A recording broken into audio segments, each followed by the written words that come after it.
So great. Yeah, welcome you and me today.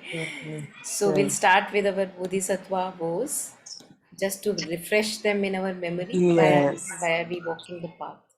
Yeah. So Nandini, would you like to go ahead? Hmm. So I'll read it. May I be a guard for those who need protection, a guide for those on the path, a boat, a raft, a bridge for those who wish to cross the flood. May I be a lamp in the darkness, a resting place for the weary, a healing medicine for all who are sick, a vase of plenty, a tree of miracles. And for the boundless multitudes of living beings, may I bring sustenance and awakening, enduring like the earth and sky, until all beings are freed from sorrow and all are awakened. Yeah. Thank you. Thank you. So I'll also do my Yeah. reading.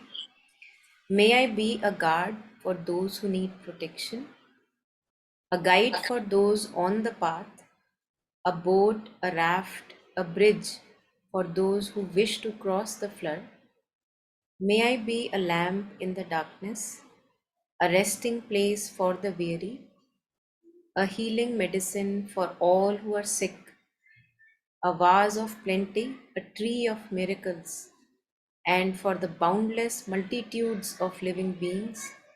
May I bring sustenance and awakening, enduring like the earth and sky, until all beings are freed from sorrow and all are awakened.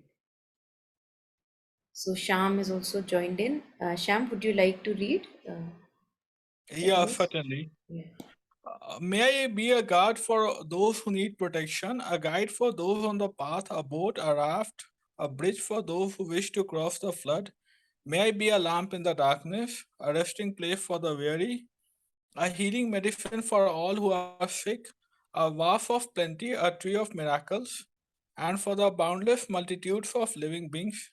May I bring sustenance and awakening, enduring like the earth and the sky, until all brings until all beings are freed from sorrow and all are awakened. Yeah, thank you so much. So we'll just again put up the verses once more for all of us. Here are the verses. And they again, I reiterate that even half a verse, they say, if we practice, it is enough for a lifetime. And not about these verses only, but there are other verses also uh, which are again talked about when we talk about training the mind in Buddhism. And they say that even a bit of it, if we try even one of it, one verse we pick and practice, that is enough for a lifetime. So good to just go through them again. So we are at the moment three of us. Let us take this much per person. Yeah. Anandini, would you like to go?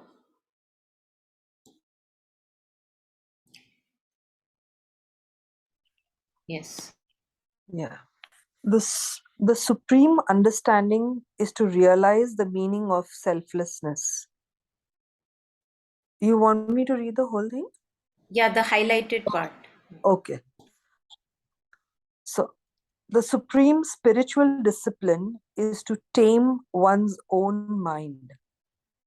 The supreme great quality is altruism. The supreme oral instruction is to observe the mind at all times. The supreme remedy is to know that nothing has self nature. The supreme conduct is to be in disharmony with the world. The supreme accomplishment is a continuous decrease of disturbing emotions. Yeah, thank you. So, Sham, if you can, maybe you can read this much.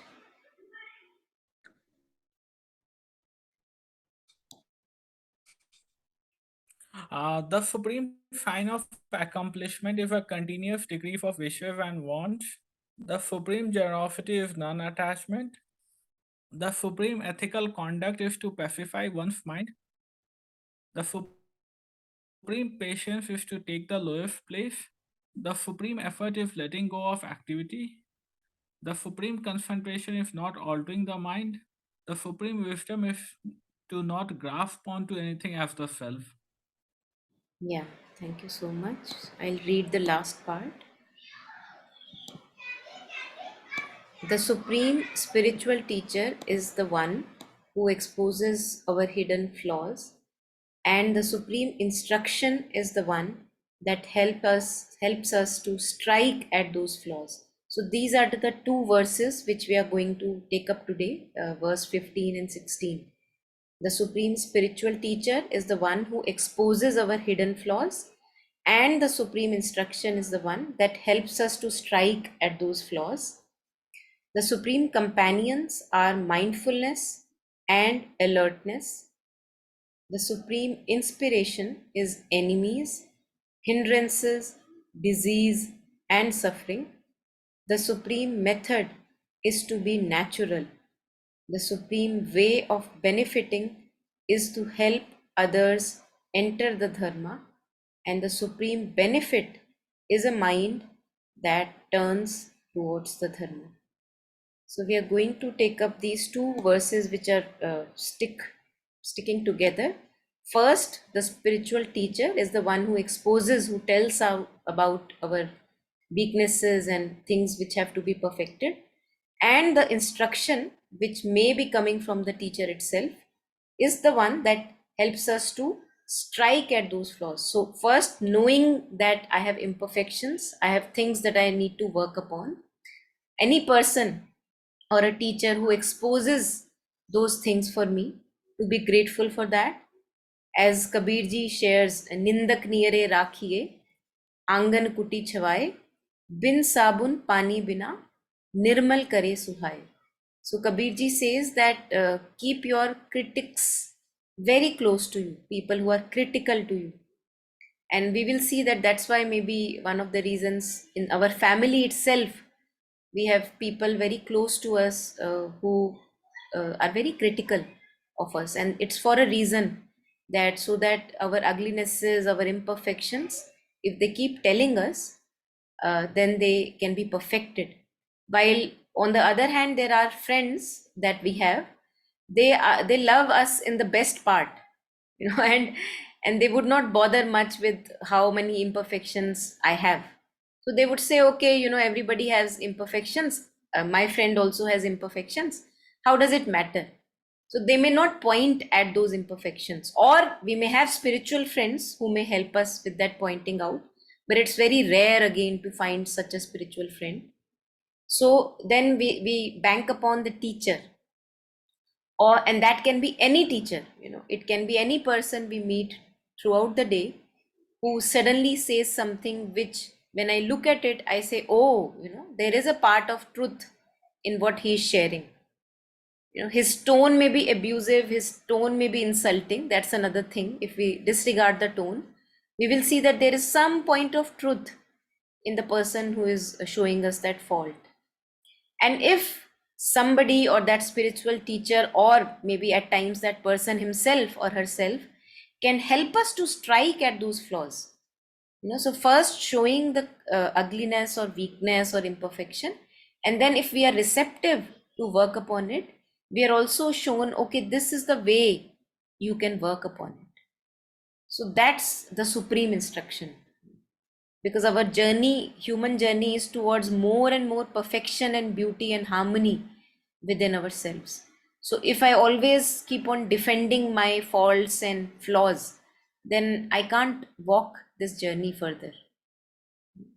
It's almost like perfecting a musical instrument, or maybe vocals, if you do riyaz, perfecting your voice. So if somebody tells me, okay, maybe this note is a little bit higher or lower, you have to work on that, then that really helps me to tone my voice even further and make it more perfect. So let's hear right from the master, and just share the screen, and we listen to the short teaching by Jetsunma on these two verses.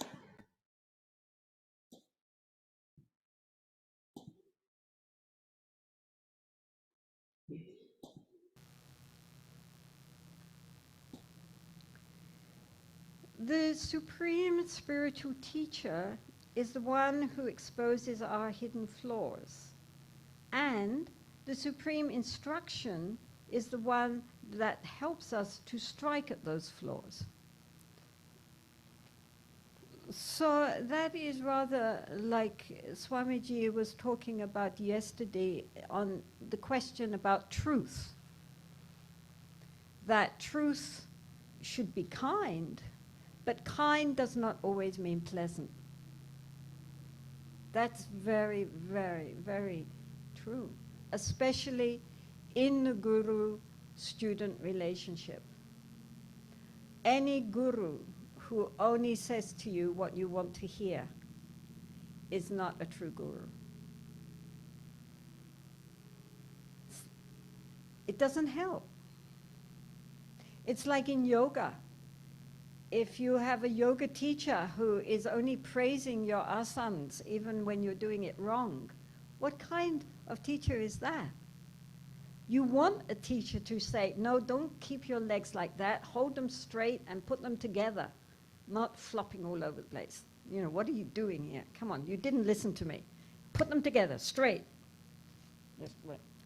And you're grateful. You're not angry. That's what you've got a teacher for.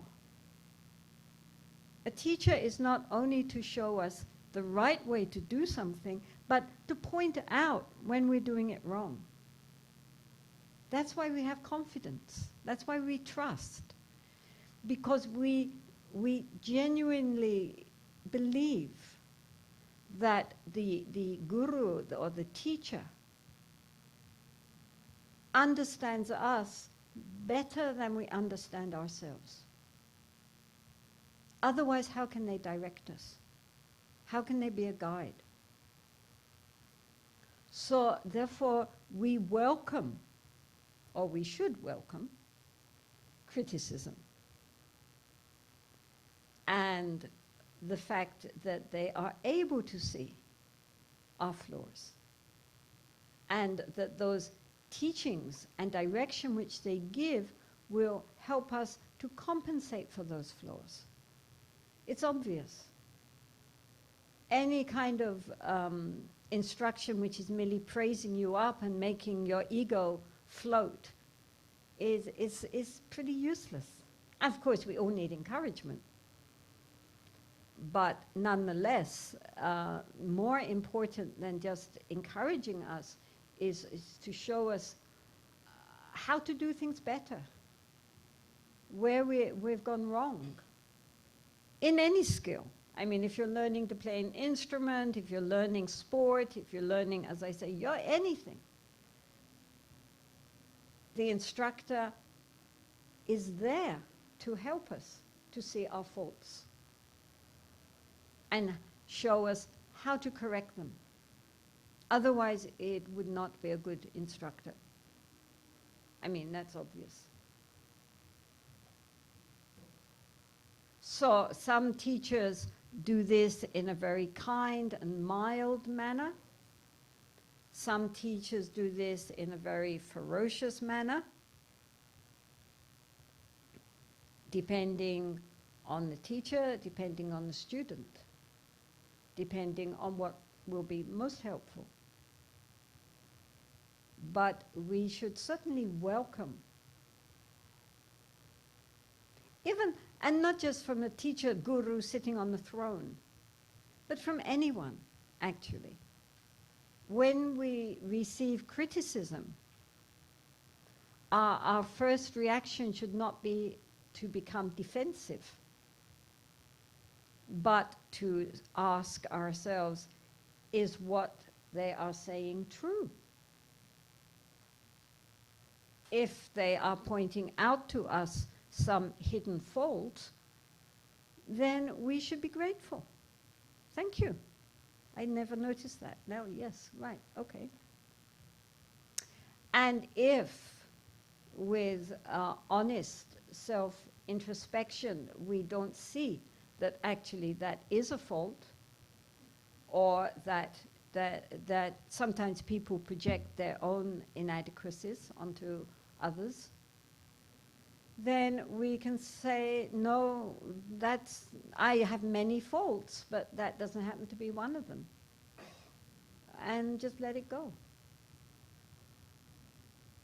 But definitely, and when we receive any correction, it's very important to hear it and to really look into our heart to see whether or not this is accurate or not accurate. And of course, from a teacher, one would assume that, as I say, they really see. The whole point of a teacher, a guru, is a guide. So you always will assume that the guide has reached the destination that we are trying to travel on, not just read the guidebooks like us, that they've actually got there. So they have that confidence. Yes, this is the path. Don't go that way. Go this way. And then when you go a certain distance, turn left. Because they know the terrain. And therefore, we have confidence and the humility to hear.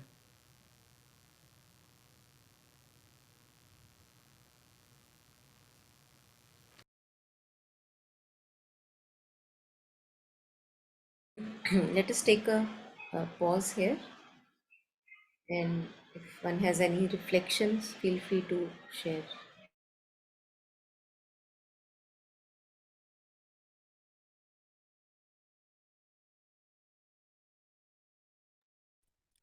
Yeah, well, what I was saying that if we break that word guru into syllables, that come from gu and ru. Gu means the darkness, and the ru means the person who dispels that darkness. So we know that darkness begets darkness, and we need to step out of the darkness to light. So that guru means the dispeller of the darkness. So in that sense, what you were saying is was that even though their attitude may be indifferent towards us many a times, but they are in reality for the greater good for us and for the larger good of the society. And like in Kabir's, in one of Kabir's Doha also it is said that Guru Gobind Dau Khare Kake Lagu Pae Balihari Guru Aapne Govind Diyo Bataye. So it is perfectly true that it was the Guru who had led the what you call led his disciple to the concept of Almighty. Otherwise, one would have been groping in ignorance. Again, there may be many people, what do you call, many critics and many near and dear ones, people related to us by way of profession or familial relations who may criticize us very often and now and then. But they do make us, but if we look at it from a very objective viewpoint, and if we are able to introspect and delve deep into ourselves, then we come to know that though their attitude may be indifferent, but they do help us to look deep down into us. And part of the solution is knowing what exactly the problem is, and they do help us to know that what the problem is. So, like you were saying, that the tone and tenor may not be that amicable and all that, but still they help us to delve deep into our hearts and minds. So, I'm on the same page as you as far as this is concerned. Beautiful. Yeah. Thank you. And I think it takes a lot of courage to accept criticism. And I have seen many friendships going sour because at times one, just shares like a friend shares to another friend. And just because we are not able to take that criticism, the friendships go really sour. So I think it takes a lot of kind of healthy sense of self to accept criticism and to work at it.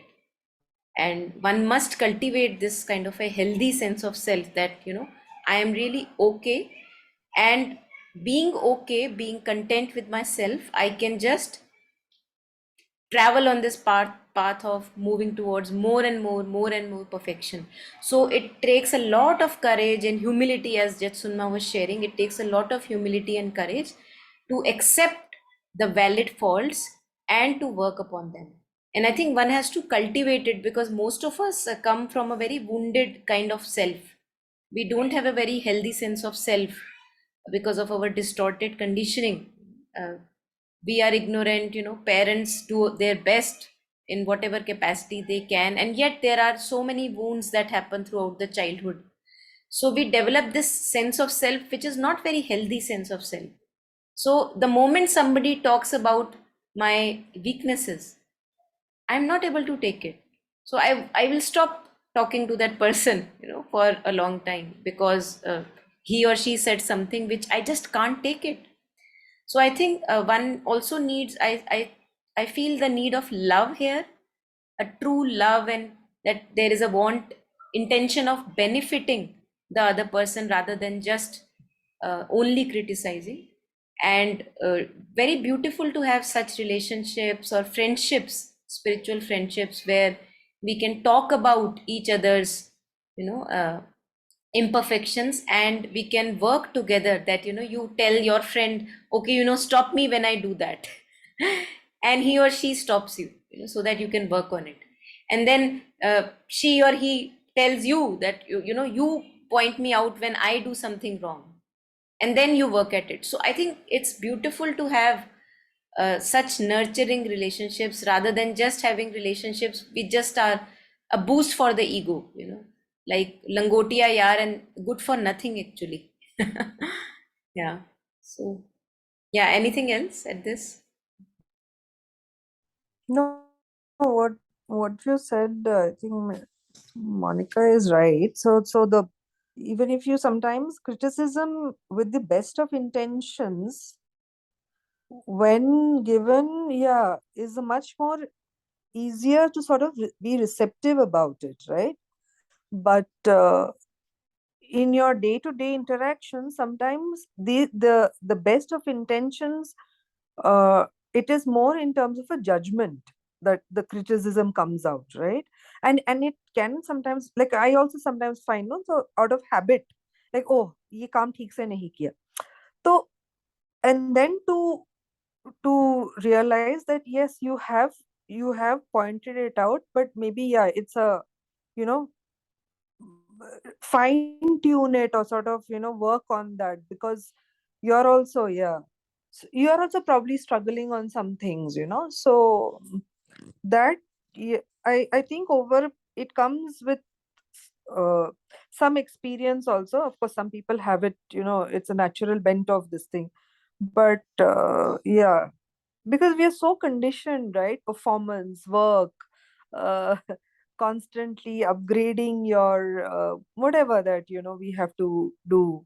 So I think that, I think it also comes from there. Yeah, I like think a simple thing, like a presentation skill. Sometimes, yes. you, like, you've not made a presentation, and you probably wouldn't have put that dot on that particular PowerPoint, and then somebody points out, and oh, okay. So it's like more like, okay, maybe you didn't do it, you didn't know it. And genuinely, maybe the person didn't know it, so it can happen, I think. Yeah, I So think the point that's. that you raise is a very beautiful point. Just let me rephrase and reiterate for all of us. So, what I understood is Hmm. that most of the times when we are pointing at anyone's faults is out of ill will and judgment, and not really a goodwill that may that person be more perfected and may that person grow furthermore in himself, right? And I think irrespective of that, now this is what healthy sense of ego would help at, that yes, I know that there was a judgment from the other side, or maybe I was judgmental. I think there I can, if I notice that judgment when I am pointing at somebody's faults, then I can be very conscious about it and inform it in such a way that to correct that ill will in me, which I have just become conscious of, that actually I don't want the good for this person. I just want to criticize. So if I can become conscious of that ill will, then in me I can transform it, either say, not say, that depends on the context. But when it is coming from outside, such kind of judgment and criticism, which is a day-to-day matter for each one of us, I believe, especially from this people very close to us many a times, I think there, I feel that it has the potential, these difficult people, critical people around us, they have the very big potential that if we just remove the tone in which things were said, and as Jetsunma was sharing, okay, let me see, is there any truth in what that person is saying? Do I actually do that? And if we do that, good potential to maybe not do that or maybe perfect it. And if you see that maybe that person said something out of his own bias or his own weakness of just wanting to comment, then we can just let it go and not stick to it and reiterate it, regurgitate it. So I think this would be really cultivating a very healthy sense of self, that I am my bestest friend no matter what anyone may say about my own self. And knowing that very well that we are full of weaknesses and flaws, yet we all have some innate goodness also, and I am ready to work on my flaws, but I'm not leaving my side. If somebody criticizes me, it's not that I become critical of myself and abandon myself. But many times we do that. We get so much in the head that we lose our friendship. We are not standing by our side. So if I can just mindfully bring the mind home in the body and look at what has been said and use it just as a matter of my progress, I think that would be something really helpful and beautiful. Yeah, and also to correct this ill will in us, which you were pointing at, that many a times we say things just out of criticism and judgment and not really Yeah, wanting yeah, benefiting. Yeah. yeah. So that also, I think, yeah, like somebody, like you said, right? I mean, one of she says, even if it comes out a bit sort of the tone comes out aggressively, if there is uh, if yeah, the other party or you yourself also, takes it as a thing that sometimes is there is a good intention behind it also. I mean, like you said, for close people, right? It might not go down easily with a stranger or an acquaintance who you don't know and they don't know you. But yeah, with your close knit, yeah, that is a so. Thank you. Yeah, thank you. Yeah, anyone else on this? We were talking about the supreme uh, instruction, and supreme teacher is the one who helps us strike or to expose. The supreme teacher is the one who exposes our hidden flaws, and we have now to come to the next one, which is the supreme instruction is to strike at those flaws, how to strike it. So anything more at this one, the first one?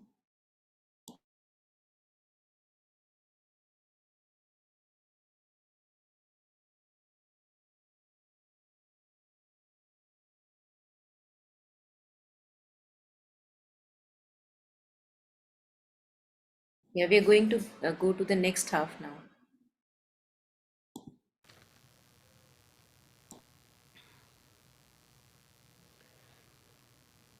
Oh, we're getting on beautifully. Look at this. The supreme companions are mindfulness and alertness. Yeah, I think I'm sorry. It's already covered in what we discussed. We'll just go back a little and maybe take an overlap. It's very important to hear it and to really look into our heart to see whether or not this is accurate or not accurate. And of course, from a teacher, one would assume that, as I say, they really see. The whole point of a teacher, a guru, is a guide. So you always will assume that the guide has reached the destination that we are trying to travel on, not just read the guidebooks like us, that they've actually got there. So they have that confidence. Yes, this is the path. Don't go that way. Go this way. And then when you go a certain distance, turn left. Because they know the terrain. And therefore, we have confidence and the humility to hear.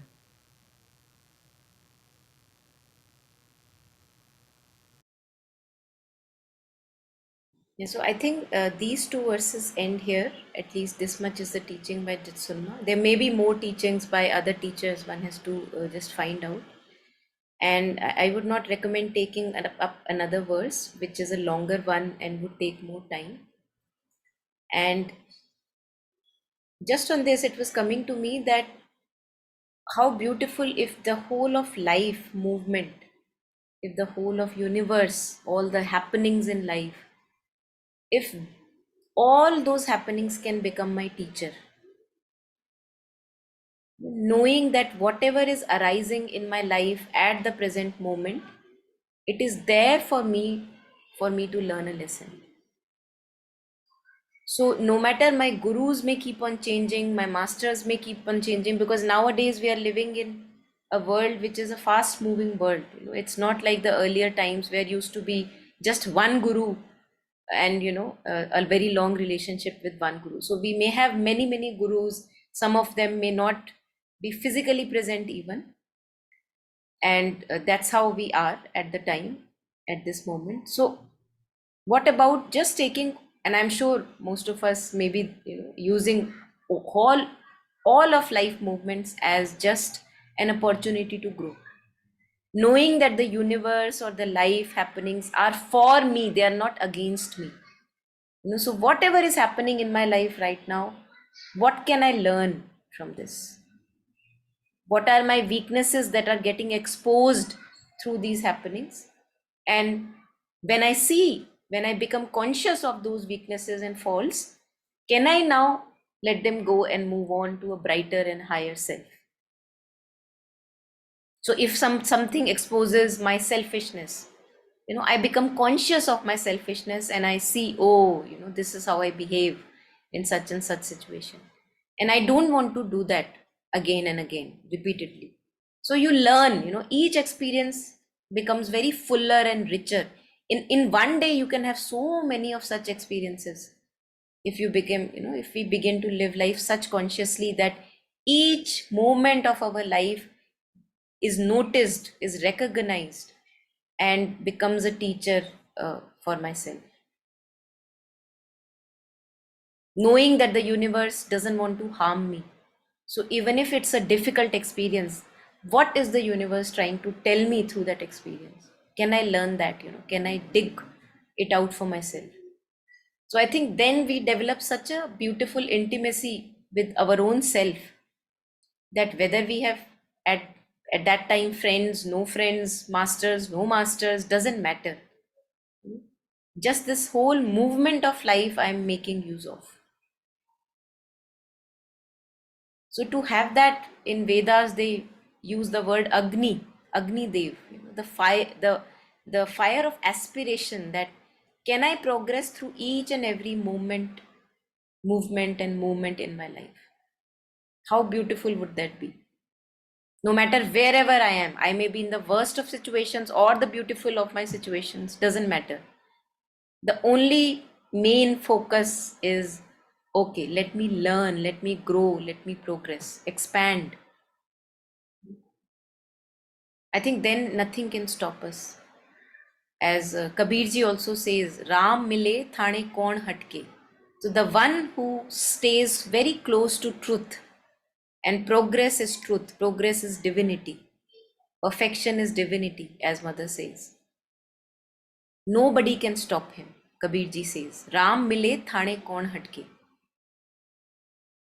So if we just can stop defending our falsehoods, stop defending our weaknesses, and now look at the weakness and learn and grow, I think that would be really beautiful, a life worth living, no matter how short or long it may be. Yeah. So we can take up few comments if there are reflections or comments.